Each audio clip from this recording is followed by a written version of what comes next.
for them, so this is going to be a 10-minute call to tell me about the position and the process. So I don't think I really, like I looked up both the job positions, but I don't think I need to be that prepared in terms of what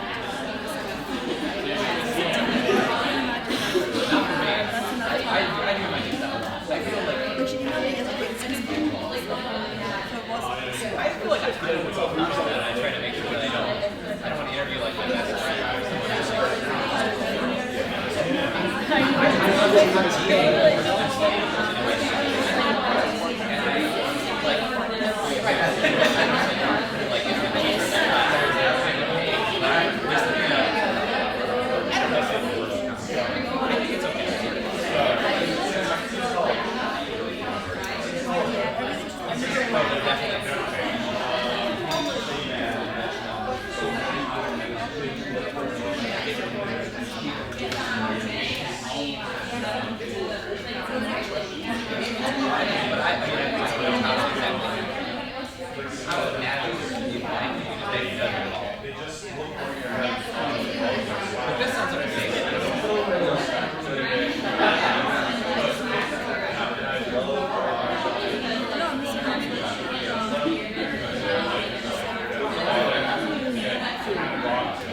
I made it to last round for her.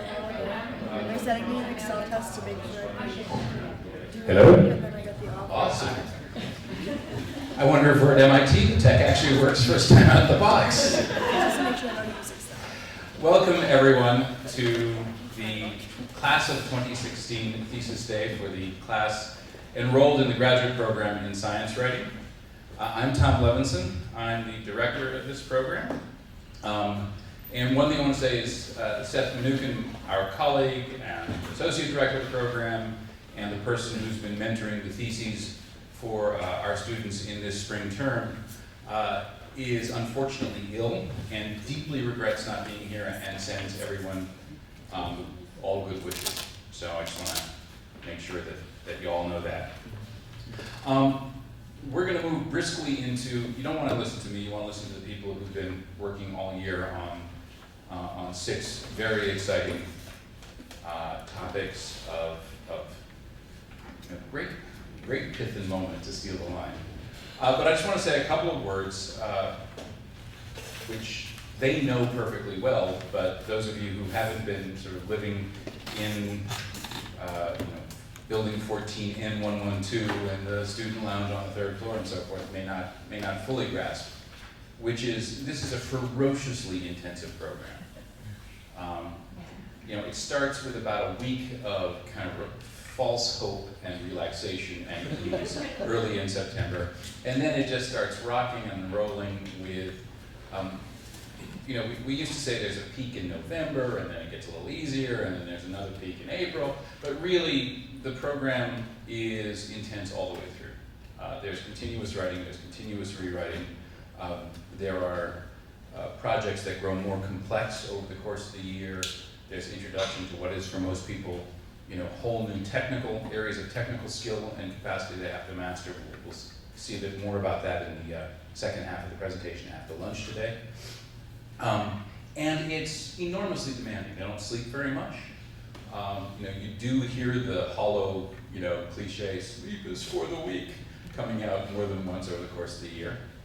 And it's no longer, it suddenly gets confused with real life rather than irony. And they produce more, as the projects get more and more complex, the work rises to the sophistication and it gets more and more impressive as we go along, culminating in today. The thesis process here is a full year process. The students begin meeting with the fall term thesis mentor, and this year Marcia Bartuszak will be emceeing most of today's ceremony. And develop topics, work with their peers and with Marcia to really sort of hone their ideas towards what will be a full year project. Then they work with their advisors over the fall and into the spring to work out initially work out the sort of frame of their question and develop a research plan and start doing their literature searches and all that kind of stuff. And then they, in many cases, almost all cases, travel over January, research and report in the field for for as long as they can get their hands on it. My 2 advisees went to California and to Texas, which shows how intelligent they are considering it was January in New England. And then they come back, and spring is this just race of writing. We expect them to produce a full first draft, 10,000 words, in a month, and then spend the next 2 months making that better and better until we reach today, and you see the fruits of really just sustained intelligence, sustained effort, and the flexing of creative and intellectual muscles that we hope have been strengthened through the various workouts we put them through all year long. And you're about to get the benefit of that. So that's all just to say you should, what you're about to hear is going to be very impressive, and you bloody well should be impressed because there's an awful lot that went behind that. So with that, let me turn it over to Marcia so you can hear, so she can lead you into hearing from the people you really want to listen to today.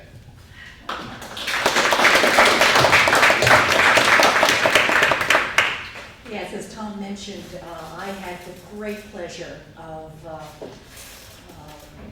looking out for them in the fall thesis seminar.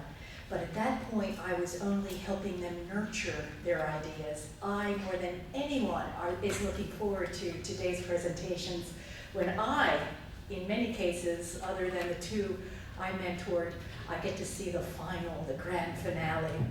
So, without further ado, the first to start will be Connor Gearin, who was a double major at Truman State University in Missouri in both biology and English. And you will see his Midwestern roots with his thesis, Evolution in the Corn Belt.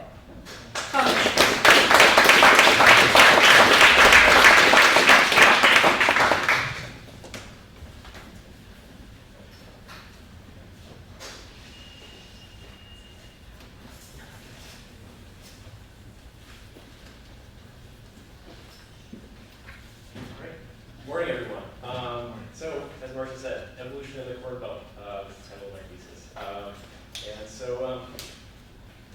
To start off, I want to get you thinking a little bit about the prairie, or a cornfield as a habitat, as a place to live, and not just to work in, but to actually spend your entire life cycle there, 24/7.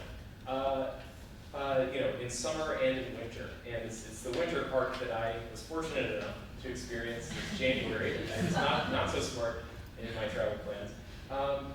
And so I flew out to West Lafayette, Indiana, and I met up with this biology graduate student, Jacob Burrell, at Purdue University, and he's studying this species called the prairie deer mouse, which, as the name suggests, it's evolved to live in the prairie, but it's been turning up in corn and soybean fields, which is pretty interesting. So he's studying it. He's got these nest boxes out in the soybean field. So he drove me up there so I could watch him checking out his nest boxes where the deer mouse are living. And so as you can see, it's a pretty bleak scene. So there's some soybean stubble on the field, a little corn stubble, but mostly it's just dirt. And the wind was blowing very hard. There's no wind shelter really. And so so Jacob's doing this thing. I'm taking pictures of him, I'm taking notes. And so a couple minutes after I take this picture here, my camera dies, and I'm like, what a rookie mistake! I forgot to charge my camera battery. And so I take out my phone and I take some more pictures of that. About 20 minutes later, the same thing happens.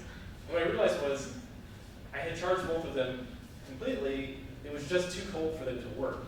0 degrees with the wind chill, which felt like a overestimate. And so, my phone couldn't survive in this place, right? I was pretty uncomfortable, having fun, but uncomfortable. But there's these species that have found ways to thrive in this new environment. So that's pretty interesting. But still, you might ask, why would a biologist, why would a science writing master's student want to study wildlife on farmland? Sounds pretty boring, right? First of all, it wasn't always farmland, of course. And in the Midwest, in the Corn Belt, it used to be tallgrass prairie. And tallgrass prairie, it's not just one species of grass as far as the eye can see. It's a really diverse ecosystem. You have several species of grass with these long roots. You have many species of wildflowers. If you ever smelled a prairie sort of in bloom in the fall, it's just the most amazing smell. You have herbs, and of course you have just this big assemblage of species that have adapted to live in this habitat and nowhere else really. But over the last 100 years, we took this biome, this big area, and we plowed the prairie and we planted corn for miles and miles, and eventually soy as well. And so just I'm not anti-corn, but as you can see, we eat corn. I admit it. But right, it's one species. It's one species in this ecosystem, monoculture, right? So that diversity is totally gone. And so, what does that mean for wildlife? Well, for the big sort of charismatic species, buffalo and elk, there's not much they could do. They can't eat corn. There's nowhere for them to hide. So those have got locally extinct in the Corn Belt. For some of the smaller species that are able to reproduce very quickly, that have short generation times, they're actually able to sort of find new, interesting ways to survive in a totally changed habitat. They showed basically more potential to adapt than we ever really expected. And they're evolving right in front of us, which I think is really interesting. It's Darwin saw the signs of evolution that had happened in the past. I talked to scientists who had actually seen it happen, over the course of their careers. So this morning I'm going to tell you about these three sort of survivor stories. The prairie deer mouse, like I mentioned earlier, a beetle called the western corn rootworm, and cliff swallows. And if you want more detail, read my thesis. I'll start with cliff swallows. So in the day of the tallgrass prairie, they lived on sandy cliffs along prairie rivers, and they lived in these colonies of hundreds or even thousands of nests. They built these nests out of sand and mud, and actually on the cliff face. So very interesting lifestyle. But then we tore out the prairie, we planted corn and soy, and we also put in all these highways, the interstate highway system, country roads, and with all these bridges and overpasses, culverts. And the cliff swallows looked at these highway bridges and they're like, huh, that's kind of like a cliff. And so they actually started living on these highway bridges, and then that's actually what this picture is. They were living there in as great numbers as they ever lived on the sandy, river cliffs. So this was kind of actually a good thing for them, for this species. But it also posed its own challenges. So I talked to this cliff swallow expert, Mary Baumberger Brown, who's been studying cliff swallows for 30 years.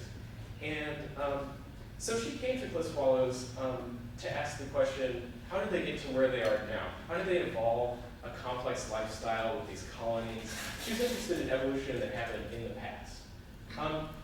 But when she saw these cliff swallows living on highway bridges, she started asking, she and her colleagues started thinking, could they be under new pressures in this new habitat? And could they be evolving like right now as we're studying them? And in particular, so they noticed that, so cliff swallows living on highway bridges, they get hit by cars pretty often, like squirrels, right? And these biologists, being biologists, every time they would find a dead cliff swallow on the road, they would collect that, because they got all the samples they could get, right? And so they collected those for 30 years. And what they noticed was they were picking up less and less road-killed cliff swallows with every passing year. And so that was interesting to them. And so they thought, like, perhaps are they somehow getting better at avoiding cars? Because you have to picture, so cliff swallows are often hanging out on the road surface, they're flying low over the road, looking, trying to catch flying insects. And when a car comes by, what they need to do is they just need to take off vertically, right? They need to just, dodge out of the way. So they had their dead cliff swallows. They also had 30 years of measurements on the general population, on the survivors, the surviving birds.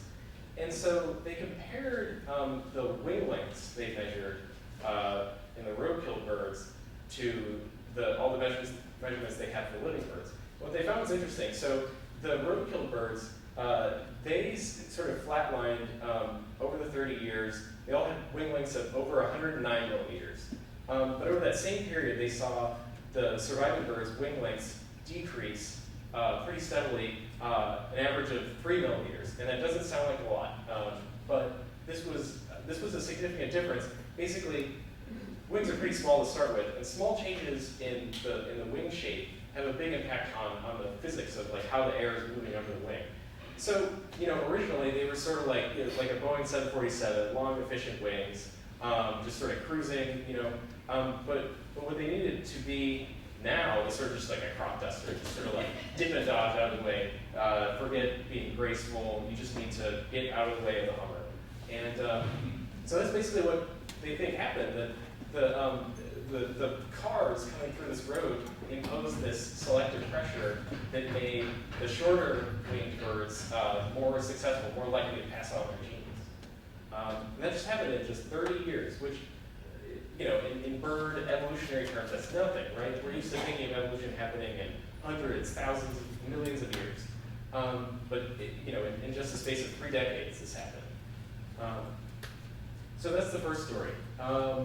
Second story, with a slightly less cute protagonist. is the western corn rootworm. So the cliff swallow, you can kind of say it's dodging this battle that it can't really win, right? It can't beat a car. It's not going to win, so it just has to dodge that.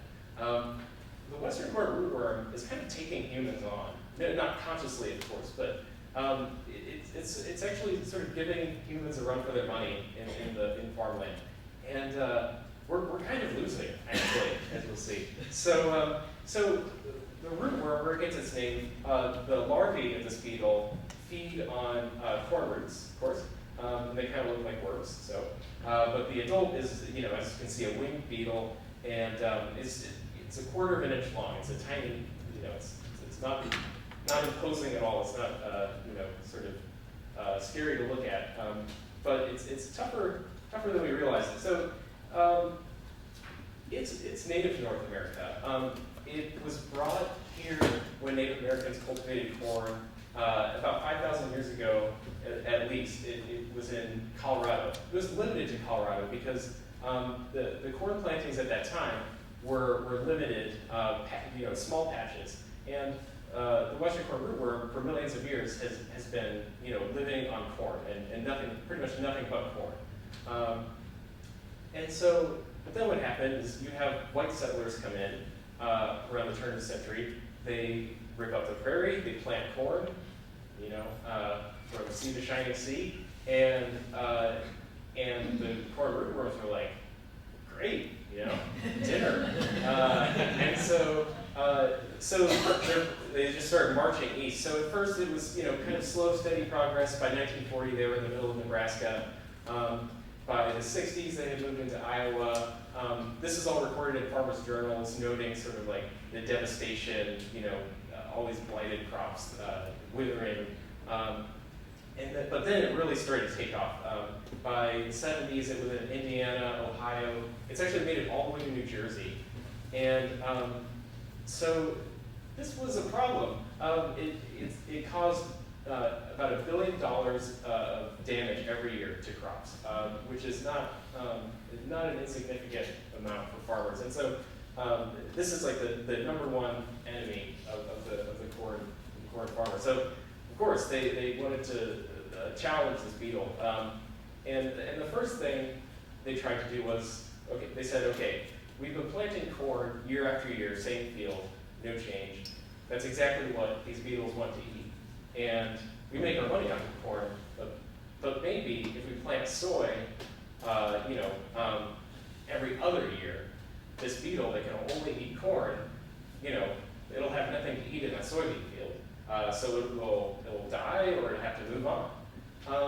And this was a great strategy at first. It was great. I mean, it was working like a charm. But then in 1987, in Illinois, so if you remember this map, so you see like Illinois had its first rootworms in about 1966. So, just a little while later, in 1987, they started finding things like this. So the beetles on the far left here, for their whole lives, they've been eating nothing but corn. They're yellowish, you can tell the corn diet, right? And then we have this sort of gradient, and then these ones on the right actually grew up in a soybean field. And this is crazy because again, these species. So soybean is not related to corn at all. It's in the pea family, which might not seem like a big deal to us, but if you've evolved your entire life cycle to live your whole life on just the world of this corn plant, then you just hop on to a completely different sort of planet, if you will, with different toxins and chemicals in its leaves and a different way of growing, completely different. But they managed to do it. A few did. So crop rotation probably killed 99.9% of the population at first. Almost no beetles were able to handle that soy. But that 0.1% that was left was, those were the weird ones that were like, maybe I'll just check out this soy plant for whatever reason. And maybe, they were lucky enough that their guts were able to handle, the chemicals in the soy leaves and not get sick from changing their diet completely. And because beetles can reproduce so quickly, that 0.1% became 100% in no time, in 10 years. And so suddenly crop rotation has totally failed as a management strategy. It's still used, it's still sometimes effective, but it's not something you can use on its own. And they've really been able to handle pretty much everything else we've thrown at them. Genetically modified crops with pesticides actually in the tissues of the plant, specifically targeting this beetle and nothing else. They evolved resistance to that in no time. 99% die, whatever's left has some weird trait that makes it resistant. So what does this tell us? I guess it shows us that we're not so in control of this habitat that we think we control to our own ends. We're sort of losing to this tiny beetle. All right, and then my last little story, prairie deer mouse, like I mentioned at the beginning. So this species, so it's actually a subspecies of the deer mouse, and it's a prairie specialist. There are other kinds of mice that can handle acorns, they can handle bigger seeds, but this animal only eats wildflower seeds, some of which are like as small as a pinhead or smaller even, if you can imagine that. And they eat soft-bodied insects when they're not eating that. So they can't handle a giant corn kernel, a giant soybean. Maybe they'll nibble at it, but their jaws are just not robust enough to handle that. And they're adorable, in my opinion. Jacob Burrow agrees with me on this. But like I said, biologists kept finding them in cornfields. And so I talked to this guy, Brett Danielson, at Iowa State. And he's been studying deer mice for a long time. And so he was finding them in cornfields, but he was like, okay, so maybe they're passing through. Maybe they're nibbling at corn kernels, but no way they're living there. They're living on the grassy edges of the cornfield and the soybean fields. But he was curious about how many there might really be out there. So what he did was he buried these nest boxes in the fields, which is just this little wooden box that just mimics the size of their natural burrow. And so it's just out there for the mice to take it or leave it. It's just sort of a non-invasive way to take a look at how they're living. And they actually took to these boxes in large numbers, and what they did in the fall was they crammed it full of corn and soybean seeds, as you can see. It's just chock full of them. And Brent Danielson was like, this is crazy. Prairie deer mice cannot live on corn and soybean seeds. They can't handle that. So then he was left with the question, like, they must have changed. And what probably changed is probably their jaws. So to sort of test that hypothesis, he got some skulls from prairie deer mice that were collected 100 years ago in the Midwest. They were in natural history collections. And then he went back out to those same locations and collected modern prairie deer mice in 2013. And then he took their skulls and he measured them very precisely. And what he found was both the lower jaws and the upper jaws had increased in size, and the places where muscles attached had increased in size. So their bite force had increased to handle these giant seeds. And this was a huge surprise. I mean, this is like if a person went from eating only apples to only like cantaloupes and watermelons. Complete switch and completely different habitat. So I guess in a way this has kind of been a long way of explaining what I was doing in Indiana. And again, it was to get a sense of that habitat, what these animals are going through. And also, so Jacob Burrow was sort of following up on Brett Danielson's study. So I just wanted to read a short passage from my thesis that came out of this trip. So in an Indiana soybean field this past winter, Jacob Burrow flipped over a cinder block, revealing the top of a little wood box with a short length of black plastic hose sticking out of one side. Using a small crowbar, he popped off the lid. Inside there was a pile of corn silk and soybean seeds, and rustled with life. Burrow reached in with a gloved hand, pushed the nesting material aside, and pulled out a female prairie deer mouse. The size of a Roman tomato, she had a russet-colored back with a darker streak down her spine and a white belly, not unlike a deer. A few of her 3-week-old offspring crawled around inside. He later found a pregnant female in one of the boxes. She's pregnant in the middle of January. It's pretty remarkable. I asked Burrow if when he was starting out, he expected to find as many prairie deer mice in the middle of crop fields. He said actually he hadn't been expecting to find any at all. He thought they need more natural prairie habitat. And here they were in great numbers. He said, one of my biggest curiosities is how the heck these animals survive in a place like this. This is literally just a dirt field, but somehow they're thriving up here.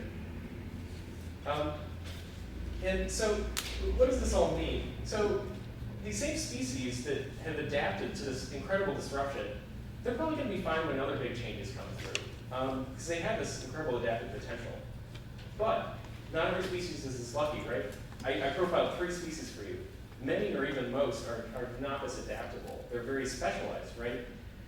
And what's more, the fact that we force these animals to evolve in such a short time is really a sign of how much we've changed the landscape, right? So if we want to keep, what animal species we have left, we need to find a way to sort of ease the pressures we're putting on the landscape. So I'll stop there, and I'll take any questions you might have.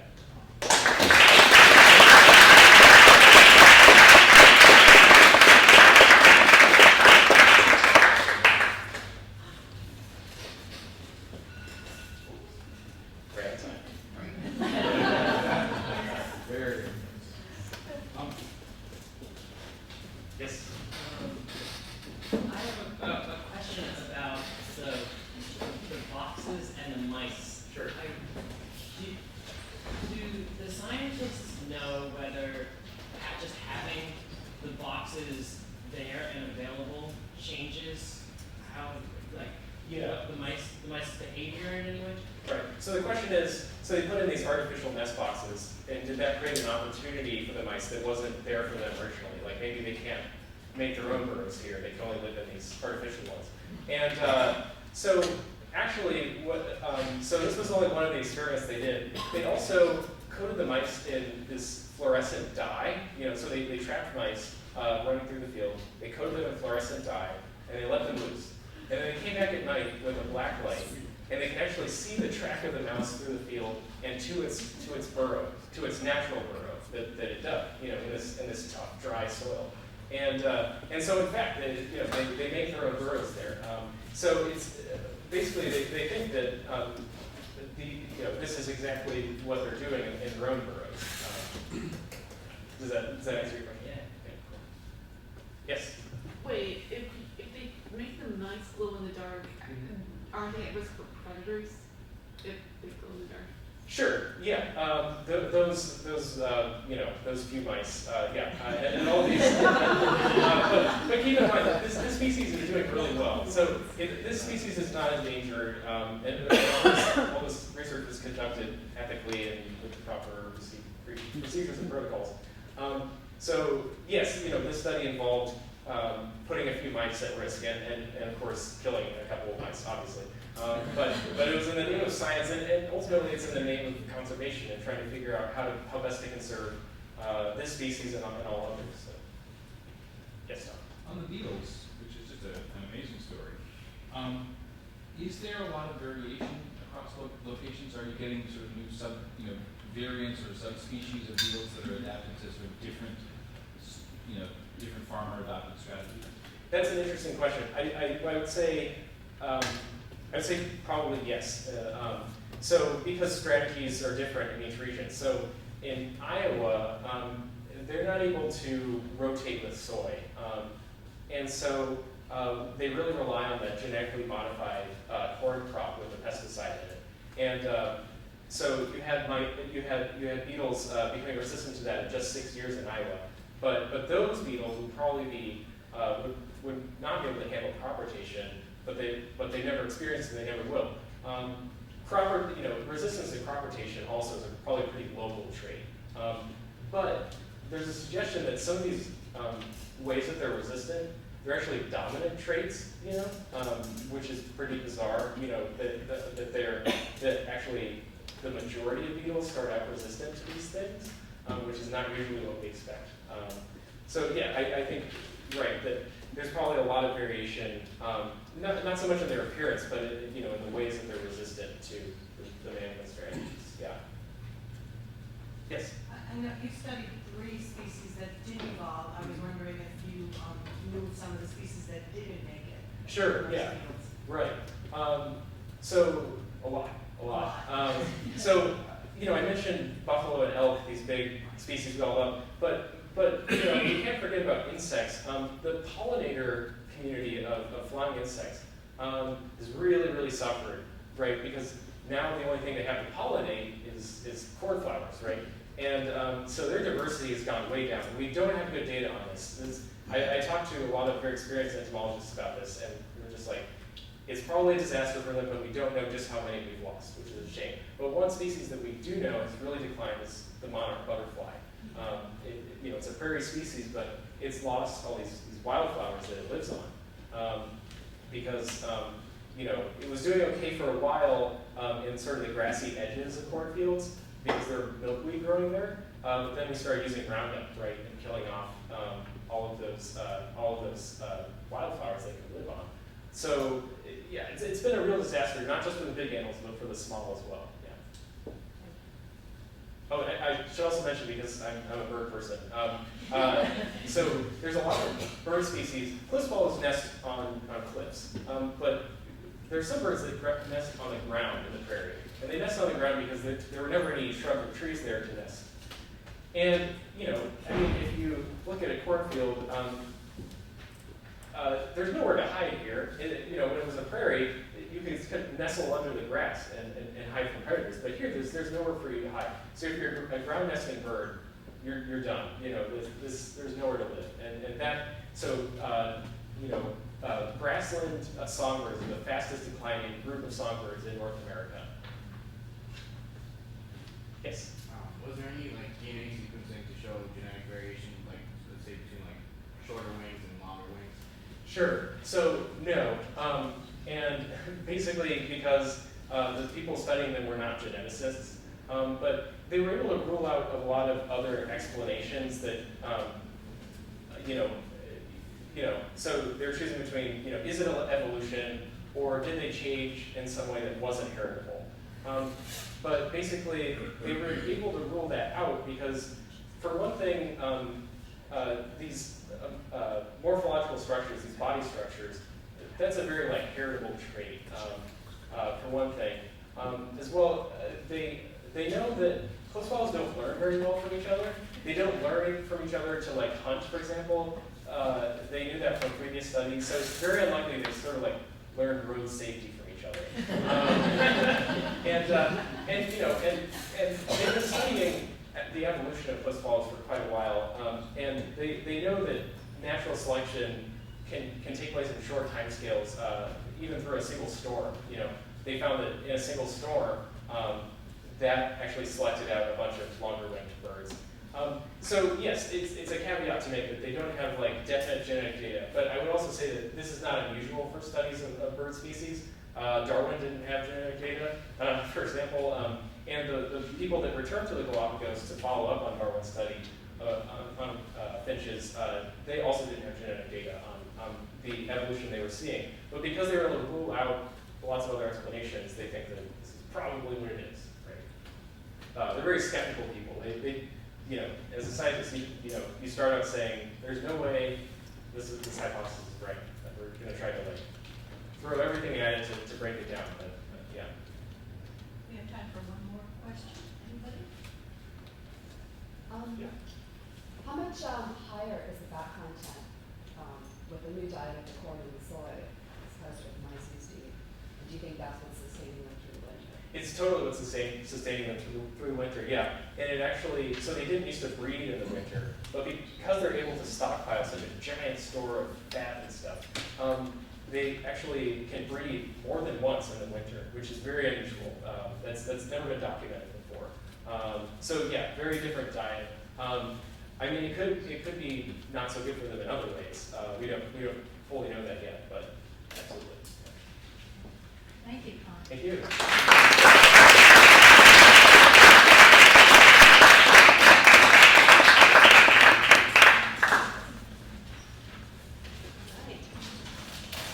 forgot to mention, Connor is this summer going to be working at New Scientist magazine. Now I'd like to introduce Catherine Caruso, who got a bachelor's degree in biology from Wellesley, went on to the University of New Hampshire for a master's degree in zoology before she came here to get her second master's. And she will be doing her summer internship right here in Cambridge at Technology Review. And her title is Subconcussive Loads. Catherine.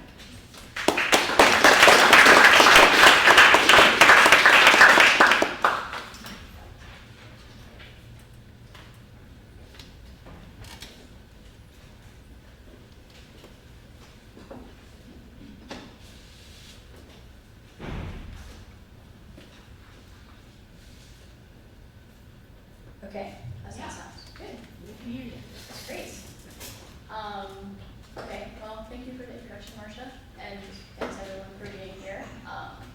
So, as Marcia alluded to with my thesis research, I looked at head injuries in high school football, and I wanted to start off talking a little bit about why I was interested in this story. So, I've been playing soccer for almost 25 years now, and when we play soccer, you tend to hit your head a lot. This photo is from back when I could still jump. I don't get that much air anymore.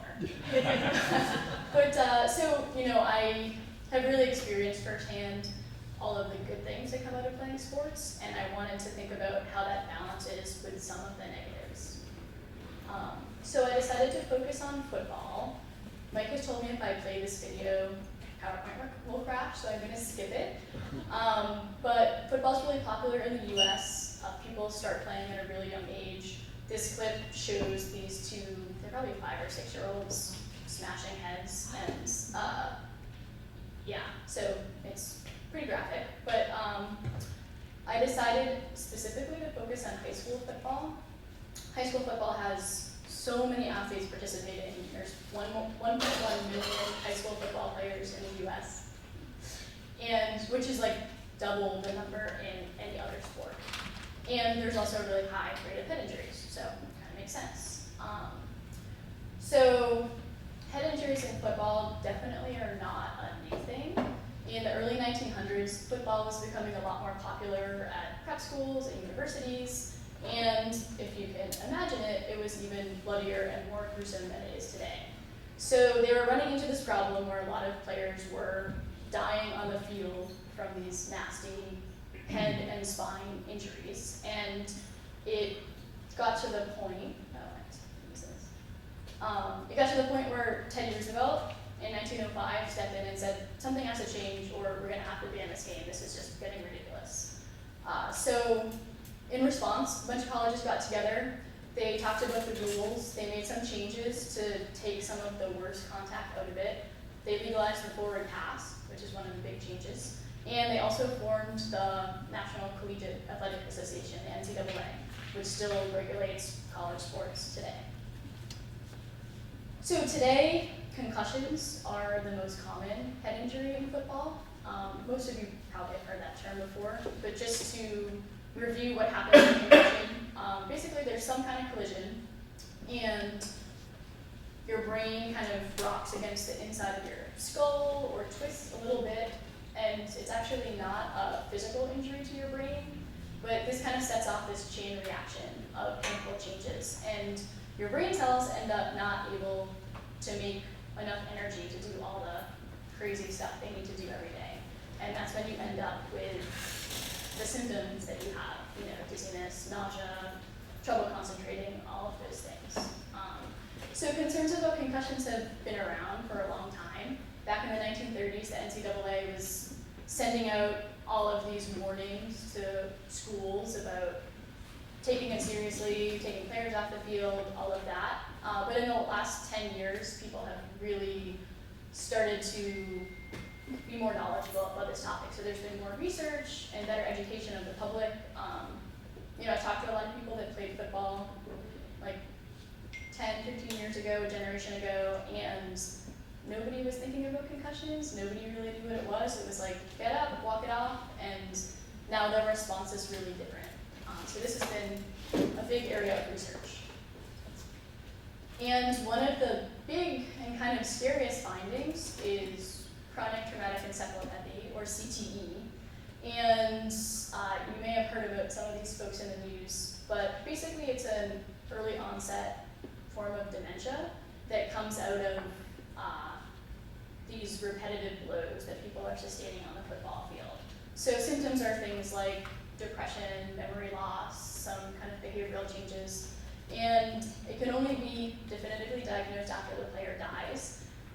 Unfortunately, as you can see here, some of these guys, especially the two on the end, they died at a pretty young age, and it was kind of related to their symptoms. So they committed suicide or overdosed on drugs because they were having all of these terrible symptoms. And the thing that's kind of even scarier about this is that it's not just limited to NFL players. So there's now been people diagnosed that are a lot younger and actually never played in the NFL at all. So Nathan in particular on the right there was in high school, and already his brain was showing signs of these things. So this is scary, and it kind of makes sense that there's been a lot of concern about all of these really big hits that cause concussions that might be leading to this kind of thing. So these folks at Purdue, I also went up to Purdue, randomly enough, in February. It was a blizzard. I wasn't sure I was going to make it there. But there's all this research happening on head injuries, and so Eric, Larry, and Tom, they got a bunch of money from the state of Indiana to do something on head injuries, and they figured, okay, football makes sense. It's a hot topic. Football is pretty popular at Purdue. It's pretty popular in Indiana. And they decided to go in with probably the most basic question you can have about concussions, which is, why is it that when two players smash into each other, sometimes one gets a concussion and the other one is totally fine and has no problems at all? So the beginning of their study was kind of rushed. They got funding just a couple months before football season started, and they really wanted to get that first season in. So they threw together this protocol. It was pretty straightforward. They had the players fitted with helmet sensors, which you can see on the left here. Those little pink dots are actually sensors that detect all of the hits and how hard the hits are. And then they combined that with these really intensive brain scans that they did in functional MRI. So some of you might have had MRIs before, same concept. And then in addition to that, they did some cognitive testing. So they did this kind of like computerized cognitive test. And so they rushed to get all their football players in and tested before the season started. So they had these nice baseline values that they could use as a starting point. And then they figured they would wait for someone to get a concussion and then retest the players that did and see what happened and try to use all of that data to figure out what was going on and why there were why concussions happened, basically. So after, this is actually their conference room, and they have this on poster board. So this is what they're using as decoration. These are images from an MRI scan. Pretty, I guess. But so they rushed to get the study set up, and then they were like, okay, I guess we'll just sit around and wait for someone to get a concussion. They figured it was bound to happen. Concussions are fairly common in football. So they were waiting, and then it was 1 week, 2 weeks, they hit week 3, and they were like, well, we better do something. We have nothing to do. So they started bringing in healthy players and testing them. And it was mostly to check their protocols because they had pulled everything together really quickly and they wanted to make sure that it all worked. And that's when things kind of took a really unexpected and scary turn for them, because these players that were totally healthy, didn't have any symptoms, when they weren't doing as well in the cognitive testing as they had at the beginning of the season. And when they looked at the brain scans, their brains looked really different. So specifically, they were doing this working memory task, and the athletes could still do it, but their brains looked different when they were doing it. And they really didn't expect that. So they basically started freaking out. They figured maybe they did the test wrong, maybe the MRI machine was broken. They checked everything and tried to come up with an explanation, and they managed to rule everything else out. And what they decided is that it might be that all of the smaller blows in a football game that don't cause concussions are kind of starting to add up over the course of the season. So this is a pretty standard play in a high school football game. You can see in yellow the guy with the ball. There's no huge hit happening, but you can see that there's some contact there, and that guy's out on the ground, and there's some contact there, and so on. Basically, there are these little hits happening all over the field. And this is happening on every single play, and most players are having some kind of contact on every single play. So the researchers thought maybe these little tiny blows, subconcussive blows, were adding up and were somehow connected to the brain changes that they were seeing. Oh, there's another one. Okay. There we go. Okay. So then everything kind of tied together for them when they had this grad student that took a football helmet and figured out a way to flatten it into a map like this. So that's why you see the right ear, left ear, face mask. Those are the parts of the helmet. And he mapped all of the impacts that the player had over the course of the season. And so the colors reflect how hard the hit is, and then you can kind of see the relative location. And what they realized is the players that had the most hits had the most significant brain changes happening. And they were especially seeing brain changes in players that were taking more than 90 hits a week. So, football season isn't super long, but that adds up really fast to, over 1,000 hits, pretty much. So this gentleman here took a lot of hits, as you can see from this solid blob of dots in the middle. He apparently was a lineman and liked to just lower his head and run as fast as he could until he smashed into something, which is why all of these hits are concentrated kind of on his forehead, basically. And his brain changed a lot. It was doing these tasks really differently. And so at that point, the researchers were like, this is really interesting and unexpected. Let's kind of shift our focus to subconcussive blows and figuring out more about these brain changes that are happening. So, they realized potentially the results are pretty big, but also might be controversial. This is a big claim that they're making, that these players are having all of these brain changes, even though they don't have any symptoms. And it was because of these tiny little hits adding up. So over the next 6 seasons, they worked on improving their protocols and getting a lot more data. They added more teams to the study, and they tested a lot more players.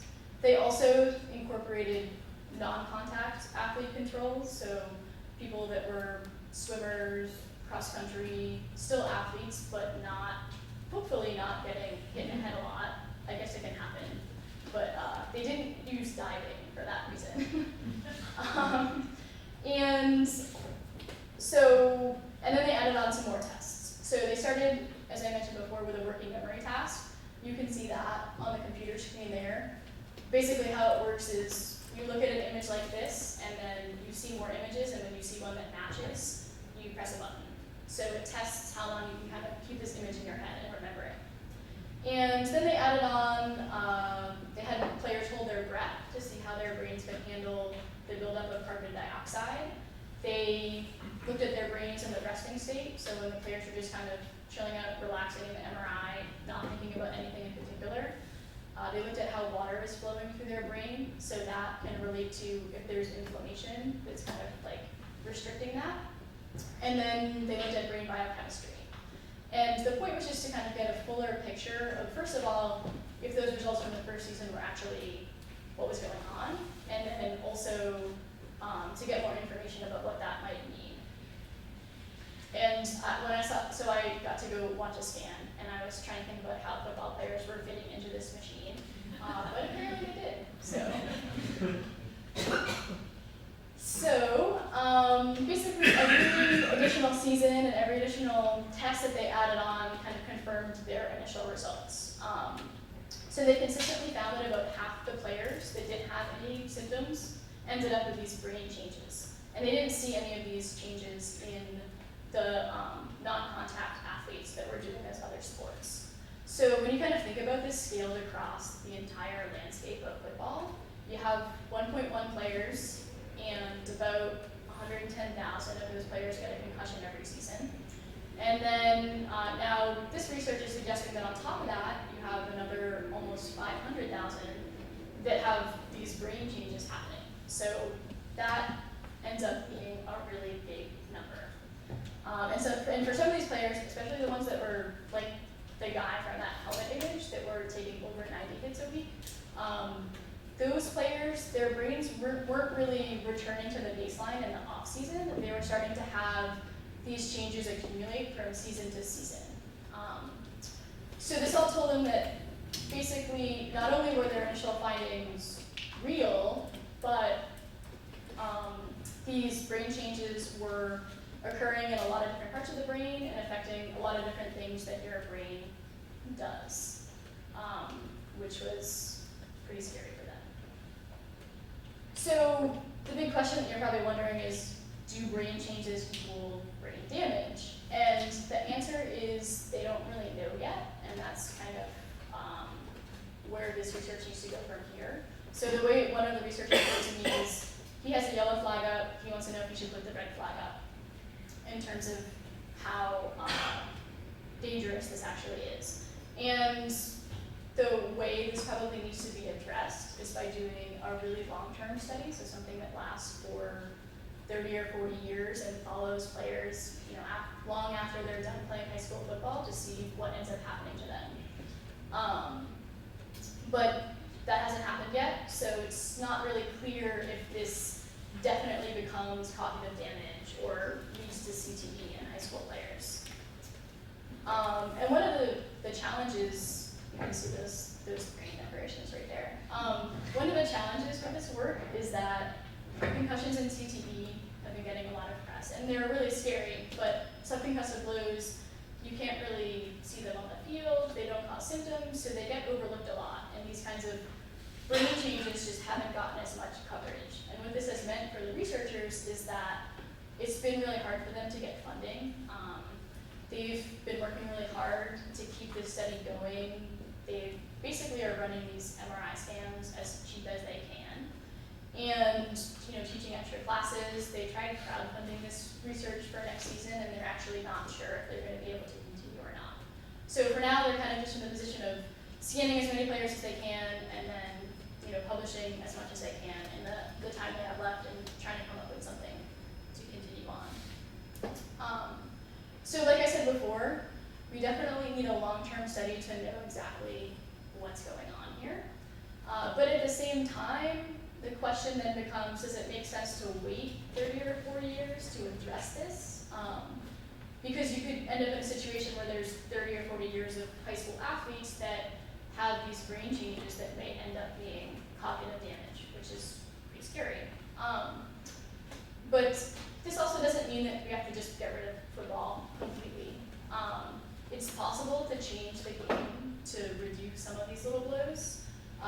Pretty simple steps like reducing contact in practices, or teaching players to tackle correctly, like not running headfirst into things. And the researchers noticed this especially with one of the teams, where the team had a really small roster. They had lost 39 games in a row. People just didn't want to play anymore. So what they ended up doing is basically cutting contact into practices so people didn't end up injured and they could actually play in the games. And that team didn't have as many brain changes as some of the other teams that tackled more. So to them, that was indicating that you can change the game and make this safer.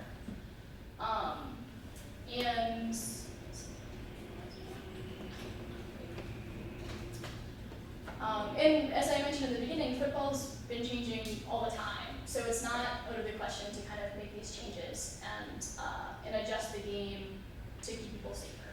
And at the end of the day, it kind of comes down to the fact that there are a lot of players involved in this.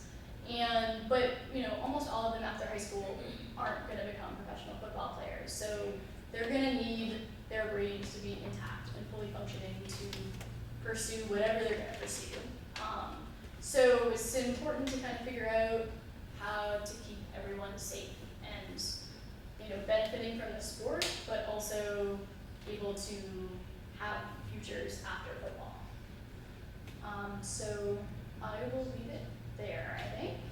A lot of people helped with this. I just wanted to give a particular shout out these folks, Seth, who couldn't be here today, unfortunately, but helped a lot, and Toby and Marcia, who helped with the process, Shannon, who provided us with chocolate all the time, my classmates who listened to me talk about this forever, and now I'll stop for a little while, and the Purdue Neurotrauma group that let me come out in a blizzard and follow around for a couple days.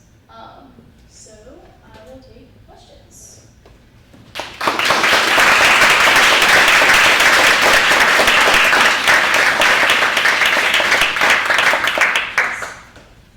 Did any of those high school students stop playing football because of the results of the test? It was funny because so I actually got to talk to an athletic director and his son who was part of the study. He's a sophomore on the football team at the high school. And they were definitely aware of the results and were open to making changes to reduce some of the impacts. But I asked him and I asked his son, and they didn't seem particularly concerned about stuff with not playing anymore because of these results. So they were much more in the mindset of let's adjust the game to make it safer instead of switching to a different sport, which I thought was interesting. Were the changes in the brain over some number of hits, were they consistent from one brain to the next? Did you see the same kinds of same areas on the MRI or anything like that? Yeah, they did. They particularly saw changes when it came to how people were completing visual memory tasks. But one of the reasons they wanted to do the baseline is because every brain is unique and things are located in slightly different places. So the best person to compare yourself to is basically yourself at an earlier point in time, which is why they wanted to do all that baseline testing. Yeah. So that one slide where they mapped out all the flows on the helmet, how long of a period of time was that? So that was one season of his. So that was a player that was probably taking about 100 hits a week times 12, 13 weeks in a season. I guess more if you end up in the playoffs. So, yep. Did you do any work on which of the changes were reversible over what period of time? I think they haven't really discerned that specifically. You mean if some things kind of went back to normal in off-season more than others? Yeah, I'm not sure that they've had that level of resolution with this work yet. I think it's definitely something that they would be curious about because that might indicate, what kinds of changes could be longer-term damage and what the result of that might be. Yeah, that's a really good point.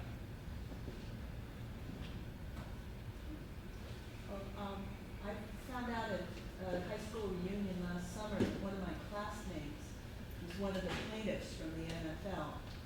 And I was wondering, has that group of people shown any interest in this? It's kind of the funding landscape is very complicated for this. And the NFL does fund a lot of research on head injuries. This particular group hasn't gotten that funding, and it's sort of unclear why exactly. There are a lot of more obvious connections that people have to different groups, and then less obvious connections. But it is an interesting situation because a lot of what happens at the NFL level tends to kind of trickle down to the college and high school levels. So the NFL is in a position where what they do has a really broad impact, basically on high schoolers that are so much younger. So it's interesting to see what the NFL does and then how high school and college will follow right behind that. Are there certain kinds of hits or areas of the head to get hit that are extra bad that could be targeted if the game were to change? Again, I think they haven't quite figured that out in terms of the resolution.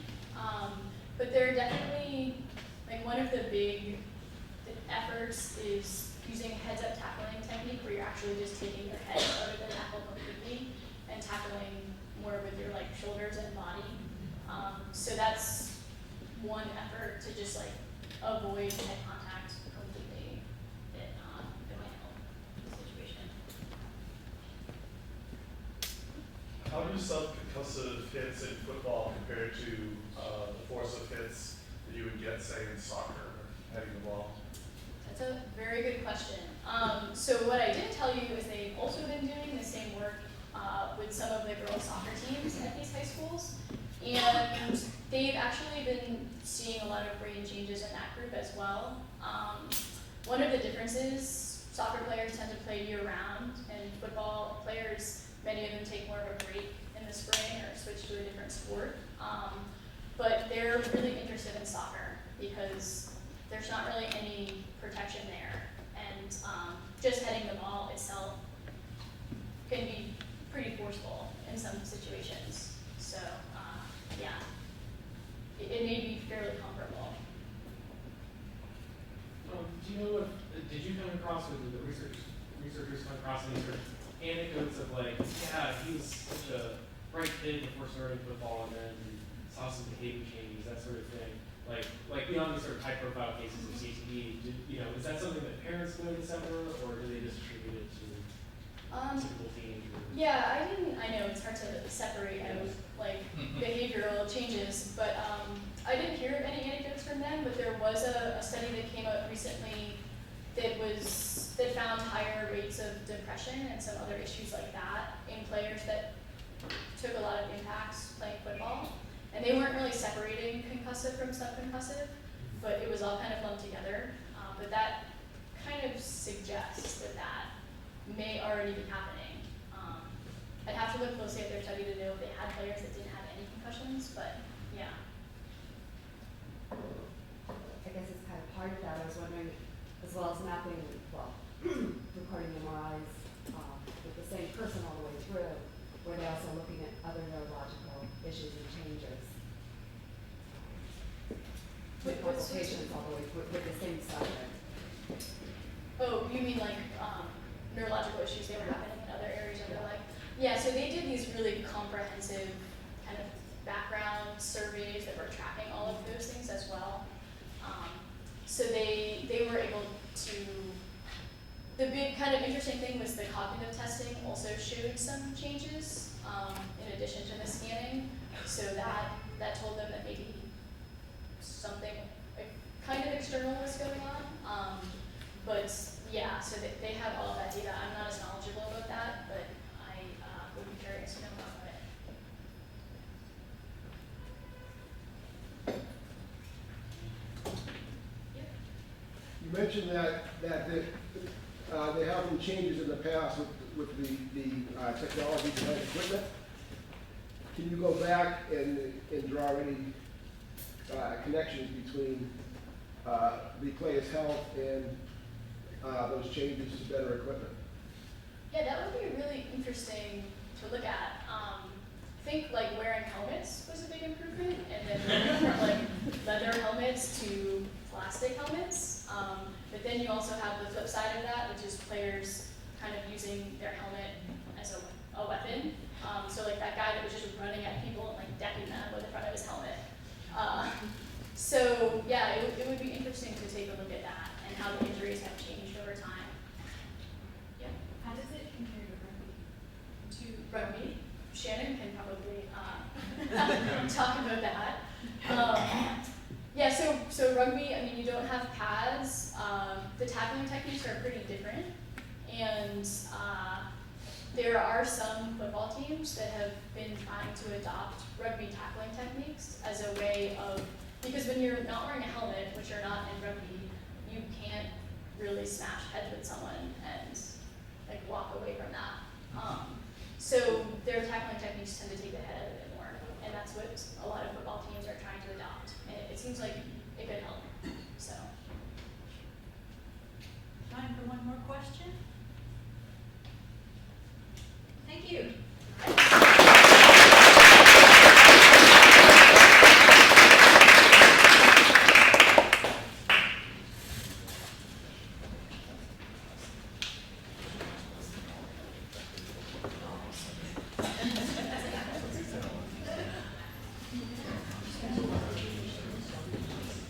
Question.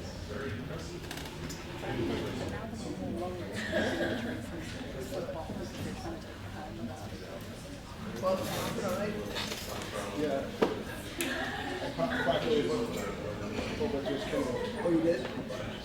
I'm gonna watch the Yeah, I don't think really needed to play. What'd you guys find? Show how it acts. No, let's get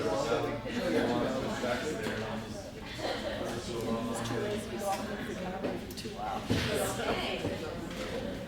And our last talk for the morning. Margot Ferris, who came to us from the University of Minnesota, where she, an ongoing theme, majored in biology. She also went on to work as an EMT, as a writer for a startup at one point before she came to us. And she'll be doing her internship in Germany. So she's going to be flying off far away. And I had the pleasure of working with Margot. She is going to talk about your brain on 9 volts.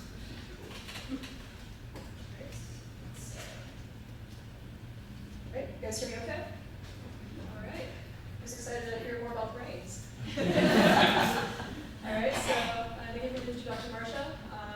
So I'm Margot Ferris, and I'm going to tell you a little bit about what I did this past winter break. So, like any MIT student would over winter break, I was resting my brain. But more like I was at rest, but my mind was racing. I mean, after all, I was about to get my brain zapped. So, the technology seems simple enough. It's called transcranial direct current stimulation, or TDCS for short. What's going to happen is a positive current from a small battery go through a wire, through my skull, through my brain, out my skull, and exit out. Pretty easy. And just a bit ago, the researcher that led me into this basement examination room, and the sun was about to set, it's in Scandinavia, so the sun sets early there. She was opening this big box of stuff, wires, electrodes, and the box was big primarily because of this battery, which is the same amount of voltage, about 9 volts, and that's Dr. Pavlova on the right. She's setting up the electrodes, soaked in the salt water, and getting ready to go. And so she got the kernel ramped up, she's dialing it up to 2 milliamps, and I could start to feel my skin prickling a little bit, kind of like, you know, numb, tingling, like you put hot pepper on your forehead. And I didn't really feel that much. I was kind of disappointed. I mean, after all, I was researching this topic. I'm interested in neuroscience, and I heard, you know, there are a lot of people interested in this. But I was trying to figure out, you know, why. But it turns out it's a lot more complicated than that. It's kind of like a love triangle, except the researchers that are interested in this, the DIY Canadian biohackers that are interested in this, and the companies that commercialize this, they're all kind of at odds with each other. They all really want to look at this technology. It promises to you know, make some things better in our brains. It helps make some neurons more likely to fire under, depending on what direction of the current it is. It's positive or negative. And so if it helps us learn a task better, or you know, with little side effects, that's some of the promise that's coming from. I want to figure out, you know, a little bit more about what this technology was first. So I went way back, just look at its history a bit. So up there is a torpedo fish. It's a logical fish, electric gray. In about 43 AD, ancient Greece was the first recorded use of a physician using it to treat patients for certain pains. You'd have them start in salt water, and as the story goes, and wherever it hurt, you just put the fish on it, and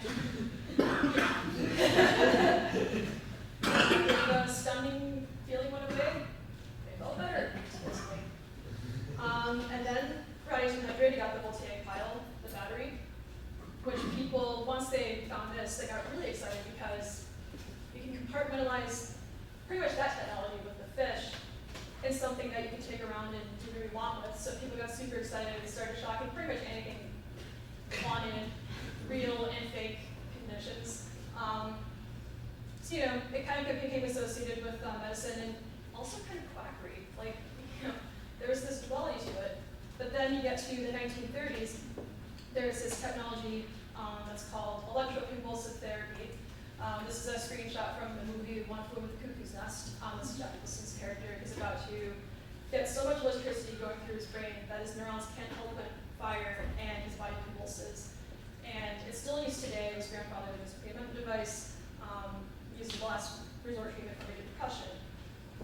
So in its progression, TDCS came out of the shadow of electroconvulsive therapy. And it's a lot more, innocuous looking. It's just a battery, some electrodes, a couple of wires. But there's this very clear, interest. This is what struck me when I was looking more into it. The first reported use of it being systematically studied in humans, not just, examining whatever you want and not reporting anything from it, was in 2000. Michael Nishi and Walter Paulus, two men in Germany, they looked to see what happened when we stimulated part of the brain, and what interested them was not only, they found these effects of the brain becoming more plastic, more likely to fire these neurons. They found these effects were happening after the stimulation period, up to 90 minutes. These plasticity-like effects, these effects of being likely to fire. And that made people very interested in it. So when you go on PubMed, which is a very popular website to look up these publications related to medicine, you type in this technology in there. You see over time, there's an exponential increase in all these search results. So it's total over 2,000 papers. It's kind of a very serious thing going on. So first I decided to look at, what are people doing with it, like, you, me, but maybe people a bit more interested in, like, playing with it, tinkering with it, the do-it-yourself community, like, why are they so interested in this? So I went and visited this guy named Sina in Liverpool. He is a board member of a biohacking community called the Vegan. They're in Stockholm, which is a very technologically progressive city. They have TCS research as well as people that are very interested in learning how many different technologies work and also teaching other people how it works. A lot of these people, like Sina, they're ex-researchers. They want to operate beyond the confines of their laboratories and just pursue science and how they want to. They're kind of like the clandestine cowboys of science. They're making their homemade laboratories like he did in a basement of a research building. And he used to be in a biology program, and he kind of got into this by accident. He was recruited by people for his skills in making things like this. And this is a TCS device that he showed me that he made. So the battery, looks a lot smaller than what I saw in that hospital basement. As you can see in his hand, the electrodes, that's aluminum, or aluminum as he said, which conducts it with a crocodile clip. Suffice to say, I did not try this myself. Just a little nervous about that. But what struck me was that he was looking, he pays attention to the research that's going on. Because, a little bit of a side note, so you can go on YouTube or Reddit, which is a very popular website. You can look up anything on there, like the front page of the internet. And people have these instructions for how to make a device, like telling people what to do with it, how they're working with it. Or like they think, this is the next best thing. This is going to take away all our problems with like depression and attention and memory and all this stuff. But he's a lot more skeptical than that, than a lot of these people that I was meeting in this community. So he doesn't see a consensus in the research community that this thing works, or, if it delivers, if it works as it's supposed to. So I thought that was kind of strange. So I wanted to know why. So next I decided to go interview some researchers. So I visited 3 different labs. I'll just go through them very briefly. So first I wanted to say that if you look at the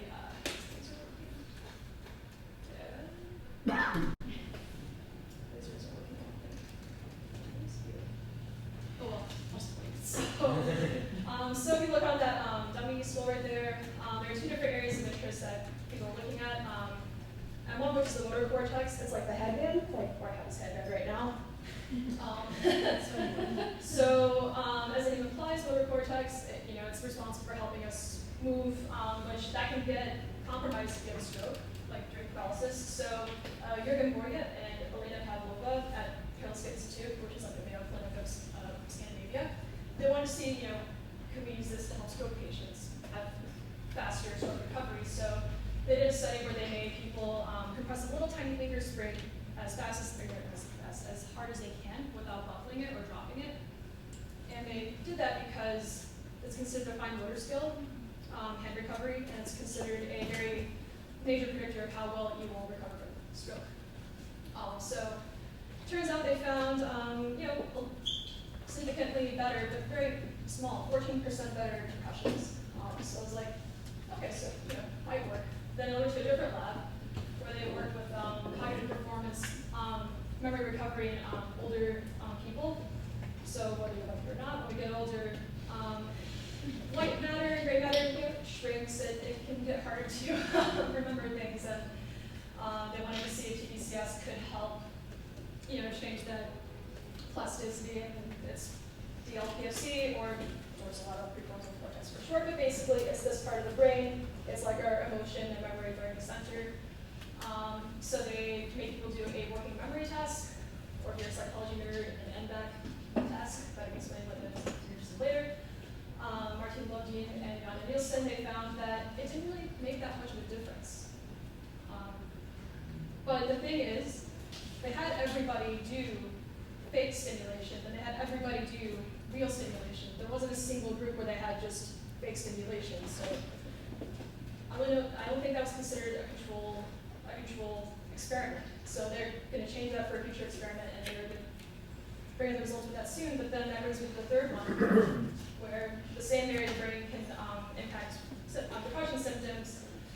Philippe Fergie, who was at Harvard Medical School, he was looking at ways to maybe treat depression with this.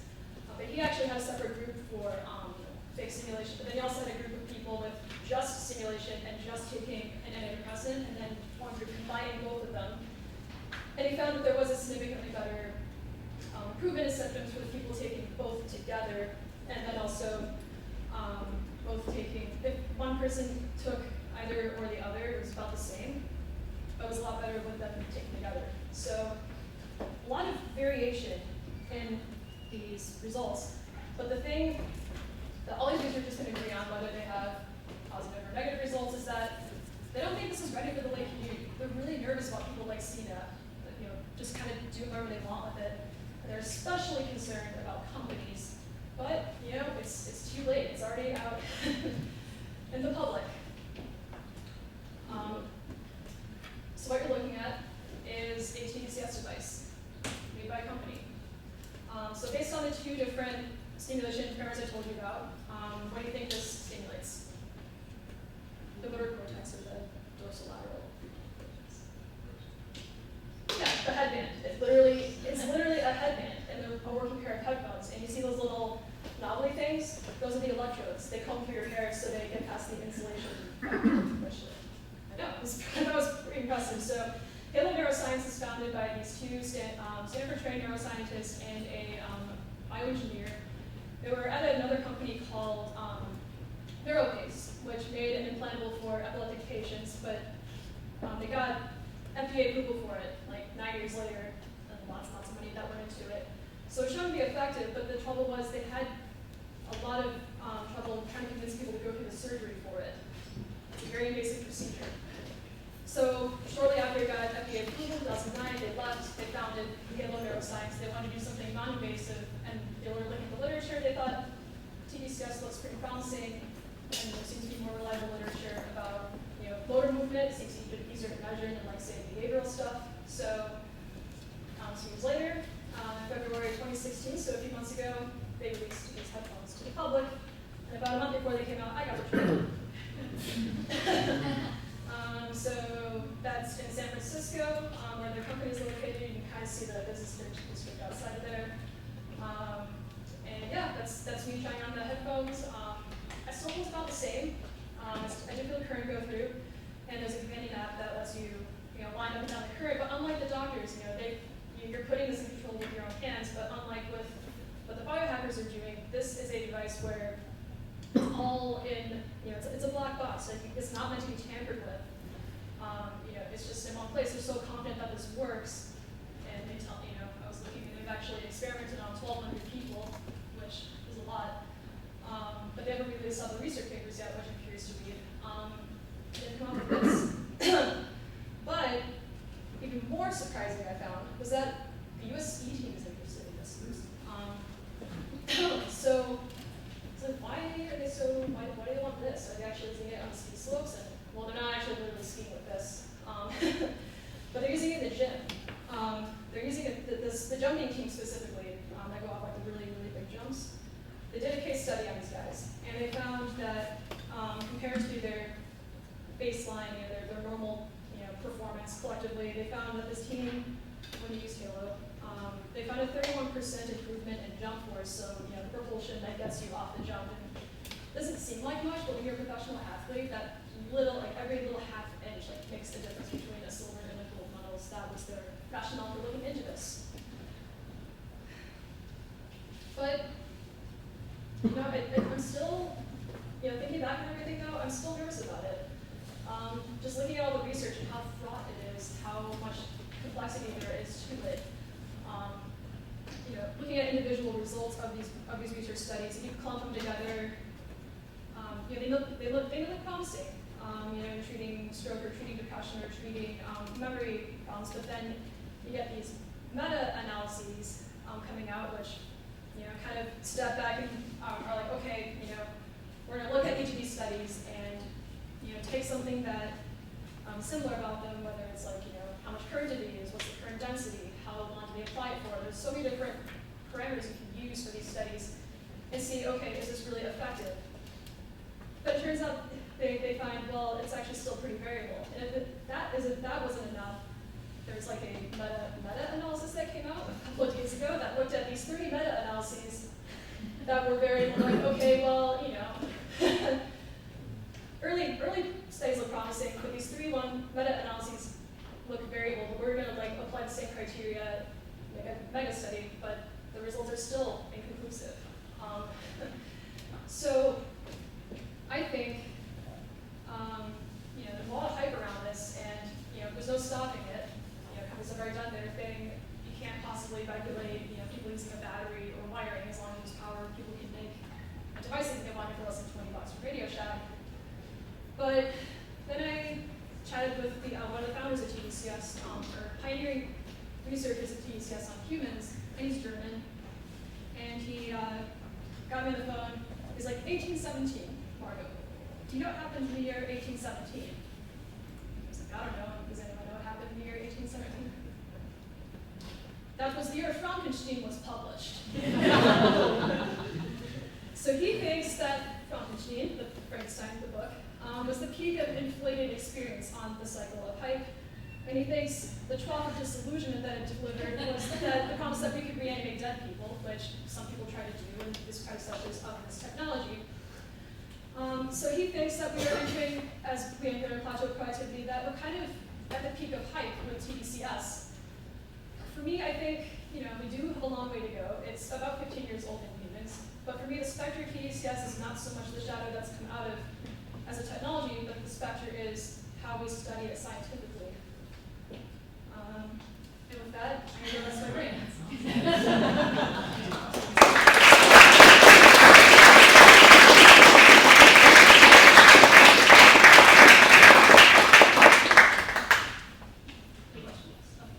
So earlier this year, I was looking into a kind of related but different technology where they actually insert an electrode into the brain called direct brain stimulation.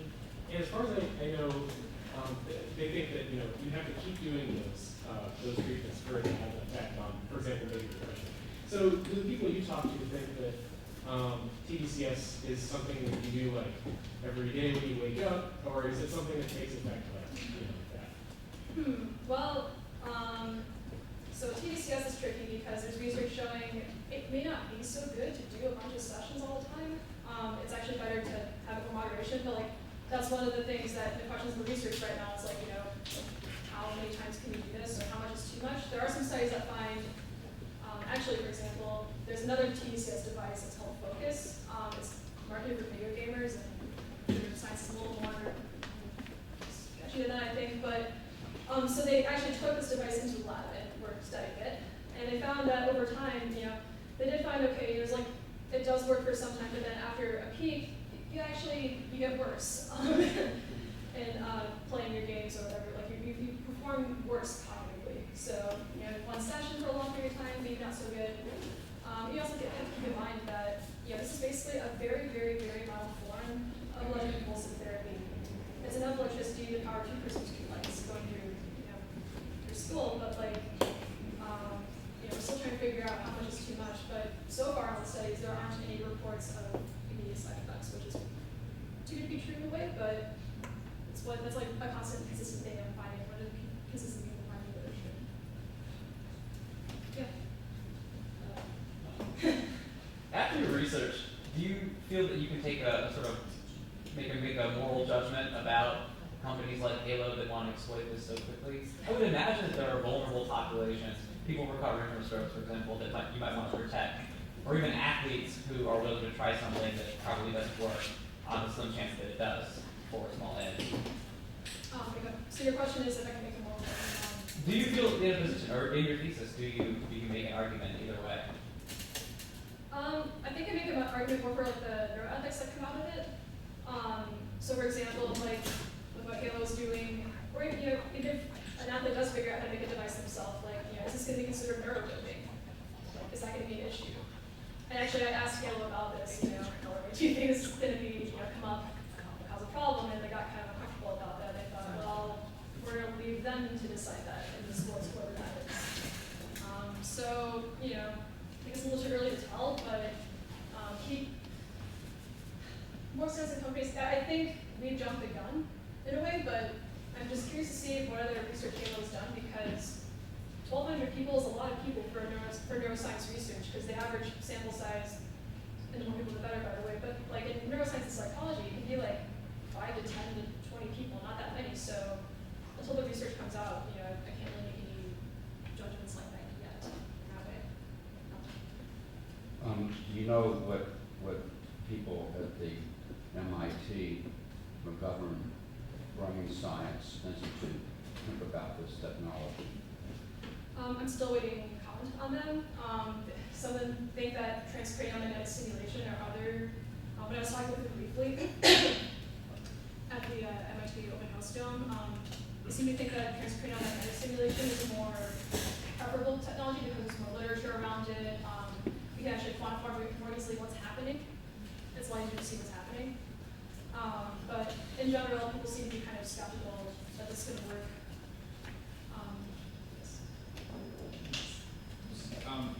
Very curious about your interaction with the DIY community, and especially your one remark about CNET, yes. CNET being skeptical. So what has he done and why is he skeptical? So he used to be a biology student at this one university nearby, and he dropped out because he got sick of working with the same thing in DNA every day for 5 months. But then he got recruited by accident by some people that were like, well, we're trying to teach people how technologies works, and so he was just kind of curious to see how that ended up happening. Next thing he knew, he was immersed in running this board with them, and he's all for all for what science can offer, like a scientific method and what we can learn from it, but he's concerned about some of his colleagues not getting this sense too. Some of his colleagues are very much like, yeah, we're ready to do this. This is awesome. We're not going to question any of this. We're just going to do some other crazy things too, which can be my thesis. But that's more of a skepticism that comes in. He pays attention to the research. He's very, he has more of that background with him. I'm not going to text anything. When you're putting the notes in different places, like has there been any studies or monitoring of what areas are actually being affected, or is it sort of hearsay that, oh, if I place the node here, it's activating the dorsal lateral prefrontal cortex? Does just shifting it like this much actually, because what if you bump your headband? Would you suddenly be like, oh, I'm stimulating this instead? That is one of the questions researchers are looking at. They've been experimenting with factors like, okay, we make the electrode size smaller and thus making the current more dense, does it have any impact? Or even the way neurons are laid out, is some part of the learning radiate out to other parts of the brain that maybe it's not so straightforward from positive to negative. So, and also, the brain combined, it's a lot of areas interact with each other, like the percussion, the motor cortex, and the dorsolateral cortex. They do a lot of talking back and forth also. So I think they're looking more to see, what happens with this particular part of the brain, but that is actually a direction I'm seeing that this is turning into, rather than, making people do a task and see if this makes them better at it, rather, what can we learn more about this disease so that we can learn how people do better at these tasks. Kind of building off of that, so especially with the halo thing, how do they deal with the fact that people have different shaped heads? My kid's really small, I'd be afraid I'd be simulating the wrong part or something. Yeah, and that was a question I had for them too, but from what I understand, the motor cortex, it goes on top, which is also why it was an ideal place for them to start, because it's very easy to, it's hard to miss. But they do have, they didn't really give me much more of an answer than that, but they do, I was trying to look for anything in the device, what if this thing goes wrong, or what if this happens, trying to find some little hole in, their toy. One thing that I found kind of interesting was the device, the app does an impedance check, so it won't start stimulating until it has proper contact with your head. So I know it's not spatially, does it check for anything? I don't know how they would do that, but I know there's an impedance check at least to make sure you don't zap you're not supposed to. What about liability issues? How do they get away from, say, not having the FDA approval or, some health agency approval? I can imagine someone thinking, 5 minutes of stimulation is good for me, then a half hour or an hour must be even better. And, they would, maybe overuse it. And there haven't been studies on those issues. How do they get away with making a product like this without oversight? No, this was very fascinating to me because, first, initially when I was looking at this, I thought, who's this meant for? But it turns out Halo, for example, is meant for healthy people like you and me, over 18 years old. Hasn't really been studied in children yet. The brains are still developing. We're trying to figure out more on that. But as far as getting approval on it, it actually differs between countries. So, for example, take Europe versus America. In Europe, this would not be allowed. Companies have a license that would say, if they make something like this, or just as PDCS clinically, it's restricted to hospitals. You can't sell it to the public. But in the U.S., we're a bit more loose about it. So this, this and other PDCS devices so far, they're considered general wellness devices. And the wording is sneaky because it says this device is not meant to treat or diagnose any disease. And that's how they're able to get on that loophole for regulation. Not just limited to TDCS, your Apple Watch is also considered a general wellness device. But they say they do have stroke trials underway, and they want to actually make something that people can use from home because they do see potential in this, that you don't have to go to the hospital all the time to get check out your brain. You can actually, if this works as it's intended to, and there's a degree of skepticism that they'll still, if it does work as it's supposed to, it could have something at home. But there's a lot of issues about regulation right now, even depending on what country you're in. You mentioned, I think, that in some of the tasks you got 90 minutes of plasticity after you stop simulation. How do they figure that out? Is it just a psychological tag and you respond to a task or something? No, so I didn't go into details on this during presentation, but since you asked, I'll try to keep it as simple as possible. So the study that they did in 2000, and actually a lot of studies that look at the motor cortex, they do this. They pair a technology called transcranial magnetic stimulation, and they give you something, they measure something called the motor evoked potential. So it measures basically how high is the activity going on that part of the brain, and on the readout it shows a spike. So the higher the spike, the higher the level of activity. And that height kind of stayed consistent, when you're measuring that over time. And you can do that with the motor cortex, but you can't really do that with the other parts of the brain that are responsible more for emotion and cognition, which is why that one's a bit trickier, say, with measuring what happens in the motor brain. you very much, Margo.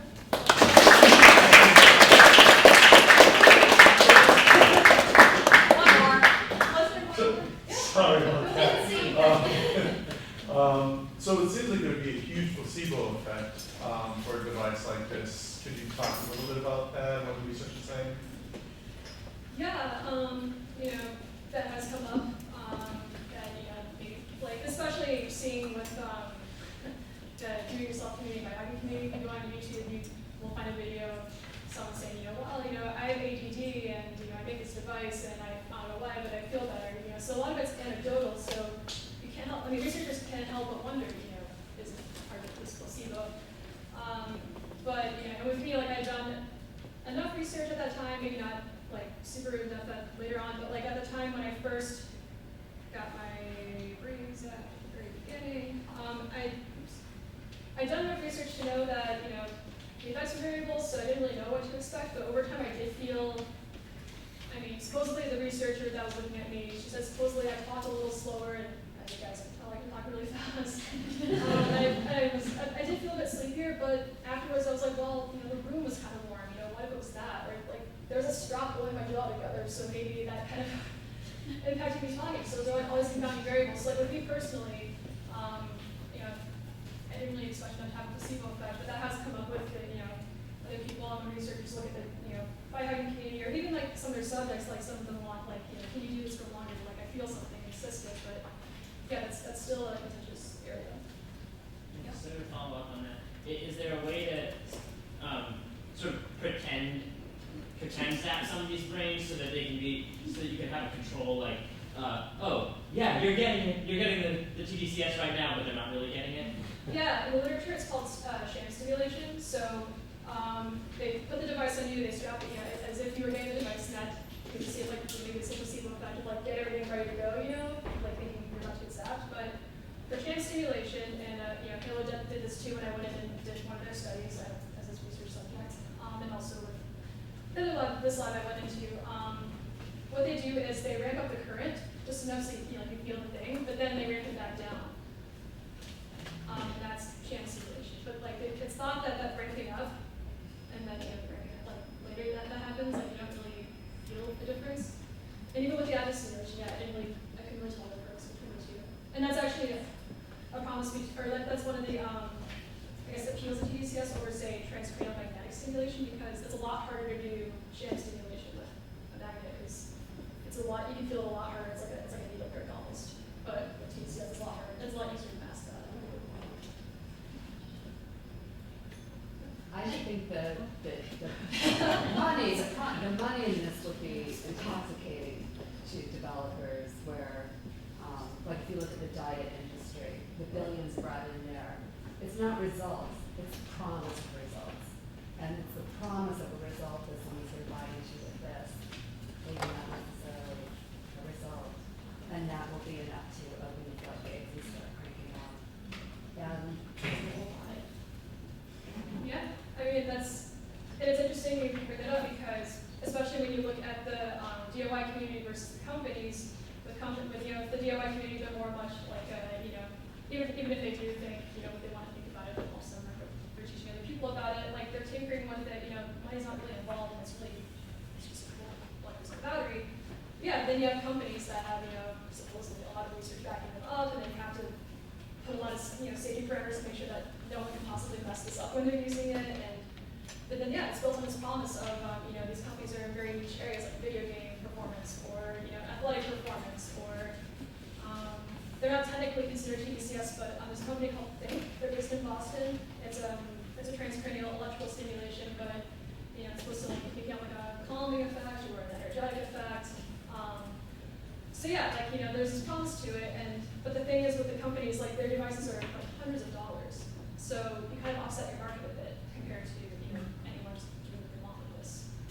So you know, my hope is that people get more interested in learning how this thing works and not so much, you know, just saying it right away. Thank you.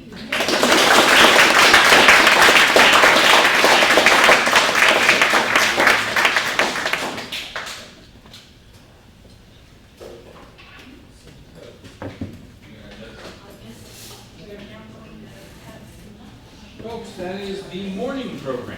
And we will resume at 1. And in the meantime, I guess Shannon, what's the, are we in this room? Yes. After, okay. Just, for those of you who are keeping us company, great. And for those of you who will see back in 1, great. And for those of you who wander off for the day, don't get trained on.